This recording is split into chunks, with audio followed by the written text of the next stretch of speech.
कहीं ना कहीं मेरे भोले को आपका दुख काटना होगा, इसलिए यहां कहीं उसकी उदारता, उसकी दया, उसकी करुणा होना होगी, इसलिए वो पहुंचा है। सुनो दिल से, जितने लोग आस्था चैनल पर सुन रहे हैं, जितने फेसबुक पर सुन रहे हैं, जितने इस उमा पब्लिक स्कूल के पावन प्रांगण में बैठकर सुन रहे हैं, दिल से सुन। हम मान रहे हैं कि पंडाल सारे फूल हैं, आप लोग धूप में खड़े हुए हैं, हम मान रहे हैं सब चीजें, पर निवेदन है, अगर पंडालों में जगह नहीं है तो आप किसी वृक्ष की छांव में बैठ जाओ, जहां बैठोगे वहां मेरा शंकर और कंकर विराजमान है, आप जहां जगह मिल जाए। और निवेदन करूंगा, अगर पंडालों में जगह नहीं हो तो आपकी गाड़ियों में बैठ जाओ, गाड़ियों के गेट खोल लो और उसमें बैठकर कथा का रस तत्व ग्रहण करो, पर उसके दरवाजे तक आए हो, दिल से सुनना और दिल से कहना, बाबा सब दुख काटो महाराज, उसे दिल से कहो, आप हृदय से कहो। और जब दिल से कहोगे, हृदय से कहोगे, आनंद से कहोगे, तो अपने आप एक आनंद की अनुभूति होगी, अपने आप।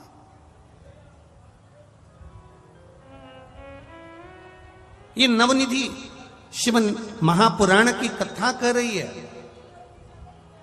कि जिसने विश्वास करा उसको शिव मिला, जिसने विश्वास करा उसको देवाधिदेव महादेव मिले, जिसने विश्वास करा मेरा शंकर, मेरा शंभू, मेरा ओघड़दानी, मेरा भोलेनाथ कभी यहां प्रकट नहीं होता है, कभी प्रकट नहीं होगा।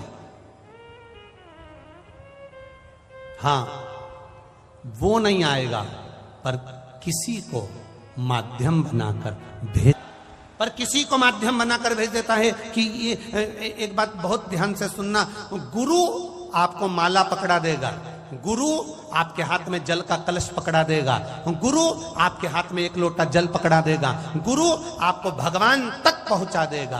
पर भगवान क्या करता है, ईश्वर क्या करता है?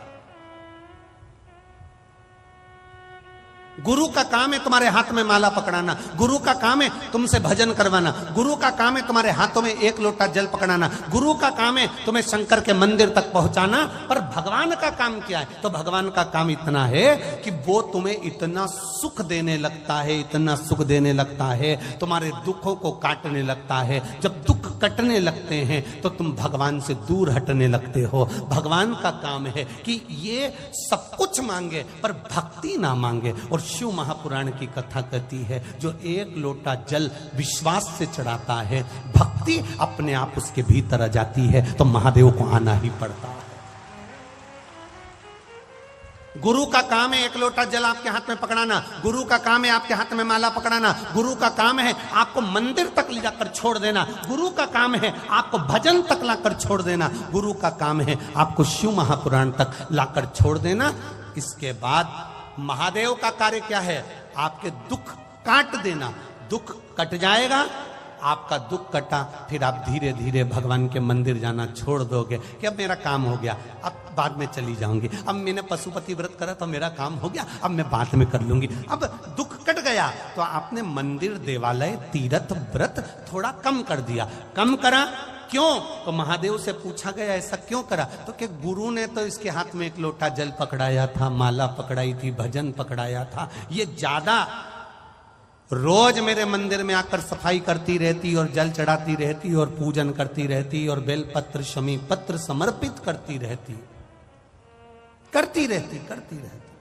तो शंकर जी कहते हैं, फिर मुझे तुरंत हर बार ये बुलाती और मुझे दौड़ कर जाना पड़ता, इसलिए मैंने इसको थोड़ा सा मंदिर से, भजन से, कीर्तन से, शिव पुराण से दूर कर दिया।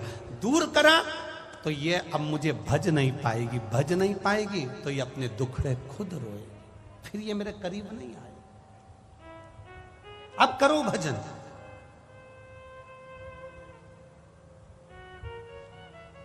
कोई पूछे तुमसे कहां गई थी, कह देना भगवान के मंदिर गई थी। कोई पूछे कहां गई थी, तीर्थ करने गई थी। कोई पूछे कहां गई थी, अरे विचार तो करो। आज के जमाने में जहां जहां पर कोई बड़ा आयोजन होता है तो अलग से गाड़ियां भेजी जाती है। जरा विचार करना, अपनी बुद्धि में उतारना, जरा चित्त में उतारना। बड़ी बड़ी सिटियों में जब कार्यक्रम होता है, बड़े बड़े शहरों में जब कार्यक्रम होता है, कोई बड़ा आयोजन होता है, तो बसें लगवाई जाती है, गाड़ियां लगवाई जाती है। आप लोगों को अलग से भोजन के पैकेट दिए जाते हैं, अलग से तुम्हें इकट्ठा करा जाता है कि साहब ये कार्यक्रम है, तुम्हें आना पड़ेगा। खर्चा गाड़ी का उनका, बस का उनका, भोजन के पैकेट उनके। पर ये शिव महापुराण की कथा बड़ी विचित्र कथा है। ऑटो का पैसा भी तुमको देना है, बैठना भी तुमको है, और धूप में आना भी तुमको है, और भजन गाना भी तुमको है। कोई दूसरा नहीं करेगा, कोई दूसरा नहीं करेगा, करना आपको है।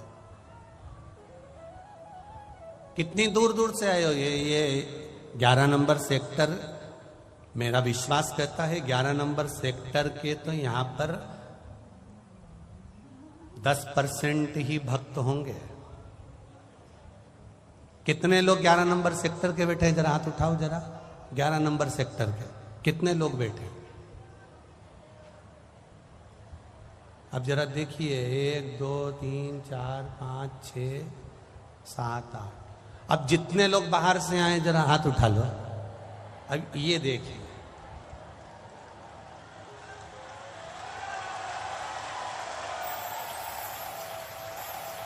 धर लो धर लो धर लो, वापिस धर लो, वापिस धर लो। अब कोई ने कहा 11 नंबर सेक्टर के लोग क्यों नहीं आए? तो उन्होंने कहा बहुत भीड़ पड़ रही है। अब इतनी भीड़ में हम तो हमारे घर से सुन लेंगे। तो भगवान भी बाद में कह देगा ग्रेटर नोएडा में बहुत भीड़ पड़ रही है, तू तेरा काम खुद निपट ले, हम काय को। तेरे मंदिर में आना मेरा काम है और मेरी बिगड़ी बनाना। आज हम भले अपने सुख में जी रहे हैं, हम 25 लाख की गाड़ी में घूम रहे हैं, हमारे पास में एसी का कमरा है, डनलप के गद्दे हैं, बच्चे हैं, परिवार है, सब कुछ है, धन दौलत संपदा। एक पत्र आया है, उसको हम ढूंढेंगे, अभी आपको पढ़ के सुनाएंगे। उस पत्र में लिखा है, मेरे यहां धन की कमी नहीं है गुरुजी, सब कुछ है, मेरे पास में पैसा, गाड़ी, बंगला सब है। मेरा पति को अटैक आ गया, हार्ट अटैक आया, कोई चंडीगढ़ आदि के पास का होगा पत्र है वो, चंडीगढ़ के पास का। फिर उसके पति को चंडीगढ़ लेकर गए। तो धन की कमी नहीं है, वैभव की कमी नहीं है, सत्ता की कमी नहीं है, सब कुछ है। मेरे पति की पहचान सब दूर है। पर गुरुजी हॉस्पिटल में लेकर गए, एक बार में 3 हार्ट अटैक एक साथ आ गए।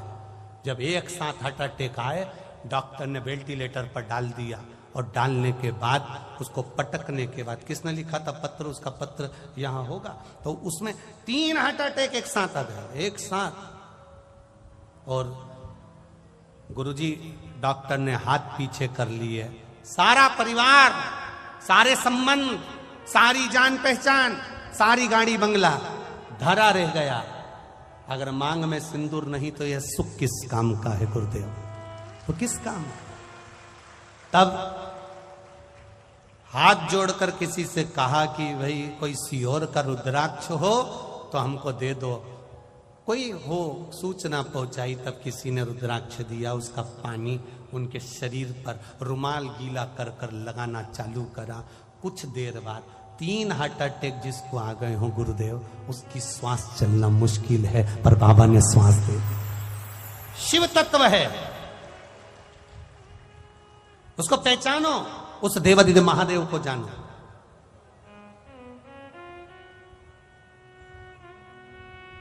सब धरा रह जाता। अंत में डॉक्टर भी कह देते हैं कि अब हमारे हाथ में नहीं है, अब तो उसके हाथ में है। मतलब डॉक्टर को भी मालूम है कि एक ऑपरेशन करने वाला वहां बैठा हुआ है जो कुछ नहीं करता। केवल लोग कहते हैं ना कि तुम्हारा महादेव क्या करता है, हम कहते हैं कुछ नहीं करता। किसी पैसे वाले की पत्नी कथा सुनने आए और उसको कोई अच्छे पैसे वाले की पत्नी कथा सुनने आई, खूब अच्छे मिनिस्टर की पत्नी, खूब अच्छे अधिकारी की पत्नी कथा सुनने आए और उसको दरवाजे पर कोई रोक दे। तूने मुझे रोका कैसे? तू मुझे जानता नहीं है? हम नहीं जानते, अंदर नहीं जाने देंगे, बोल दिया ना एक बार, नहीं जाने देंगे तो नहीं जाने देंगे। तू मुझे जानता नहीं है, लगाऊं फोन? लगा ले। और उन्हें फोन लगाया और फोन लगा के जैसे ही दरवाजे के उस व्यक्ति को दिया, उन्होंने कहा मैडम हम समझ नहीं पाए, प्लीज कम, अंदर आ जाइए, आइए अंदर जाइए, बैठिए। उसने फोन लगाया तो लोग पूछते हैं ये महादेव करता क्या है? कुछ नहीं। आखिर एक लोटे जल में ऐसा क्या है? हम कहते हैं कुछ नहीं। जब दुख की घड़ी आती है लोग एक लोटा जल लेकर महादेव के मंदिर में पहुंचते हैं। क्यों? यमराज से कहने के लिए लगाऊं फोन। और एक लोटा जल जैसे ही महादेव को चढ़ाने के लिए जाती है, महादेव समझ जाते हैं इसने फोन लगा दिया महादेव को। और महादेव को फोन पहुंच गया तो महादेव ने डमरू खड़काया, जोर वो आकर खड़ा हो जाता है। नवनिधि शिव महापुराण की कथा कर रही है, आपके भीतर का विश्वास जागृत करिए। जिस दिन आपके मन में आ गया कि एक लोटा जल चढ़ाने से होता क्या है, जिस दिन आपके भीतर आ गया कि एक बेलपत्र चढ़ाने से होता क्या है। किसी ने एक मैसेज करा था, उसमें लिखा था हमारे दिल्ली में ना तो समी का पत्ता मिल पाता है, ना बेलपत्र मिल पाता है, हम शंकर जी को क्या चढ़ाएं। हमने उनको मैसेज में खबर करवाई कि आशीष उनको लिखकर भेज दीजिए, आपने बस दिल से अगर एक लोटा जल चढ़ाते समय महादेव का स्पर्श करते हुए कह दिया बाबा मैं बेलपत्र चढ़ा रही हूं, मैं शमी पत्र चढ़ा रही हूं, बाबा ने उसको स्वीकार कर लिया। आपके दिल में आया तो सही, आपके हृदय में यह भाव आया तो सही कि मैं बेलपत्र कैसे चढ़ाऊं, मेरी दिल्ली में नहीं मिल रहा, समी पत्ता नहीं मिल रहा, मुंबई में समी पत्र नहीं मिल रहा, मुंबई में बेलपत्र नहीं मिल रहा, मैं बाबा को चढ़ाऊं तो चढ़ाऊं कैसे? बाबा नहीं कहता कि तुम बेलपत्र चढ़ाने के लिए आओ, बाबा नहीं कहता कि तुम समी पत्र चढ़ाने के लिए आओ। बाबा तो कहता है एक बार मेरे सामने आकर बैठ जा, बस मेरे पास आकर बैठी और मुझे कुछ भी नहीं देगी। वो एक गाना याद करो, आपके पास चावल का दाना भी नहीं, आपके पास में एक लोटा जल भी नहीं है, तो भी उसके पास चले जाना, बैठ जाना। पोता दादाजी को कुछ नहीं देता, देता है क्या? कभी पोते ने दादाजी को 500 का नोट दिया? नहीं दिया। 1000 रुपए दिए? नहीं दिए। 2000 दिए? नहीं दिए। कभी पोते ने दादाजी को कपड़े दिलाए? नहीं दिलाए। जब भी दिलाता है बस पोता दादा की गोद में जाकर बैठता है, दादा को देखता है, उसको गाल पे लाड़ लड़ाता है, दादा के गले लग जाता है, दादा 500 का निकाल के पोते को दे देता है। वो दादा है मेरा देवाधिदेव महादेव। पोते ने दादाजी को कुछ नहीं दिया, पर दादाजी ने जैसे ही पोते ने लाड़ लड़ाया, जैसे ही पोते ने स्नेह करा, जैसे ही पोते ने प्रेम करा, जैसे ही पोते ने गालों को हाथ लगाया, आपने देवाधिदेव महादेव को स्पर्श करा, आप उसके पास जाकर बैठ गए, उसकी गोदी में जाकर बैठ गए, मात्र स्पर्श कर लिया। नहीं है जल, नहीं है लोटा, नहीं है पानी, नहीं चावल का दाना, नहीं बेलपत्र, नहीं शमी पत्र, नहीं मंत्र, नहीं तंत्र, नहीं साधना, कुछ नहीं आता आपको। आप उसके पास जाकर बैठ गए, उसका स्पर्श कर लिया मात्र। दादाजी ने बस जान लिया इसको क्या चाहिए। पोते का मुख देखकर दादा पहचान जानता है कि इसको चाहिए क्या। उसी तरह मेरा महादेव जान जाता है जो आकर बैठता है इसको चाहिए क्या। इतने आए हो आप, हजारों की संख्या में, लाखों की संख्या में आप लोग यहां पहुंचे हो, इतनी दूर सब कर कर यहां तक पहुंचे हो। हम नहीं जान सकते कि आपको चाहिए क्या। आपको बोलने की भी जरूरत नहीं, और ना हम बता सकते हैं कि तुम्हारे ललाट पे क्या लिखा है और तुम्हारा भाग्य क्या बोल रहा है। हमको तुम्हारा भाग्य देखना भी नहीं आता, हम तुम्हारा भाग्य देखकर बता भी नहीं सकते कि तुम्हारी आगे किस्मत में क्या लिखा है। पर इतना जरूर कह सकते हैं, किस्मत लिखने वाले ने लिख दिया, पर बदलना मेरा महादेव जानता है।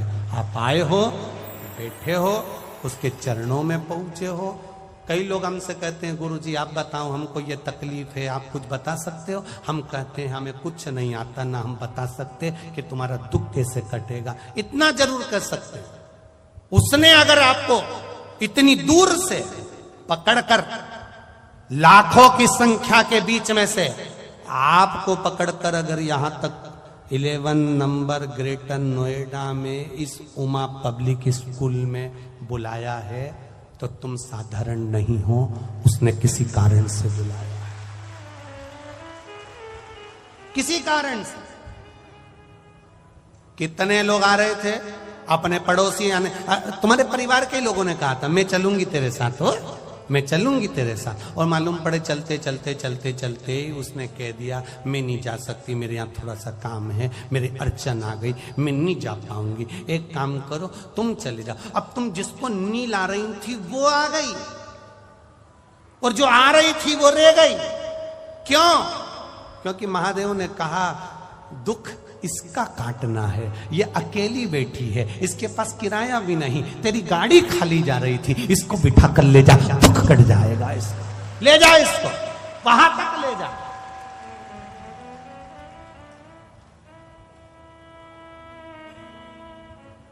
जा ले, विचार करिएगा। कई लोग यहां पर पानी के पाउच बांटेंगे, कोई बिस्कुट बांटेगा, कोई घर से 1 किलो आटे की पूड़ी बनाकर ले आएगा वो बांट देगा, कोई मीठा ले आएगा, कोई कुरकुरा ले आएगा, कोई चिप्स ले आएगा, वो बांट गया, बांटकर तो वो चले गया, पानी पिलाकर चले गया, पर उसने महादेव के रजिस्टर में अपना नाम चढ़वा लिया कि इसने 10 रुपए का कुरकुरा किसी भूखे को खिलाया था, वहां लिखा गया। अब ये हिसाब उसके पास में है, अब उसको चुकता कौन करने वाला है? तुम तो खा के चले गए, पर इस हिसाब को भरने वाला शिव जी ने कुबेर भंडारी से कहा, कुबेरेश्वर, ओ कुबेर भंडारी। कुबेर भंडारी हाथ जोड़कर बोला, जी प्रभु जी।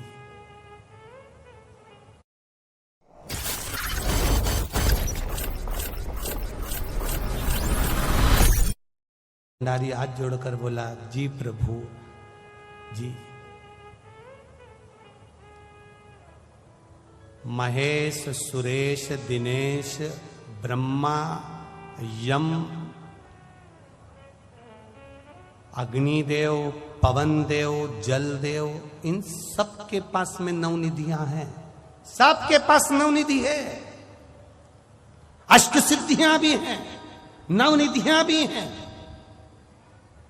पर ये जितने भी देवताओं के पास में नवनिधि है, ये नवनिधि अष्ट सिद्धि देवता तब तक नहीं देते तब तक मेरा महादेव नहीं कहता, तब तक नहीं देते।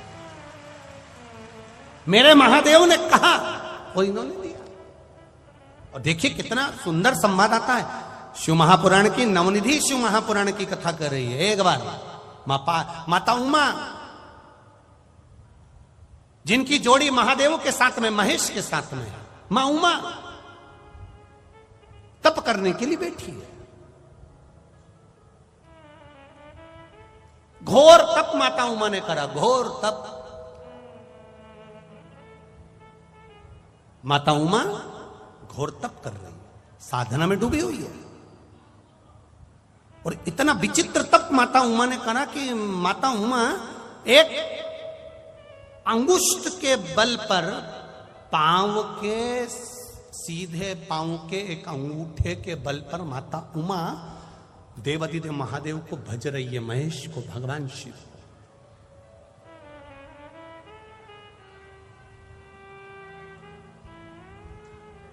इधर की आवाज बढ़ाइए। माता उमा एक अंगूठे के बल पर, माता उमा एक अंगूठे के बल पर महादेव भगवान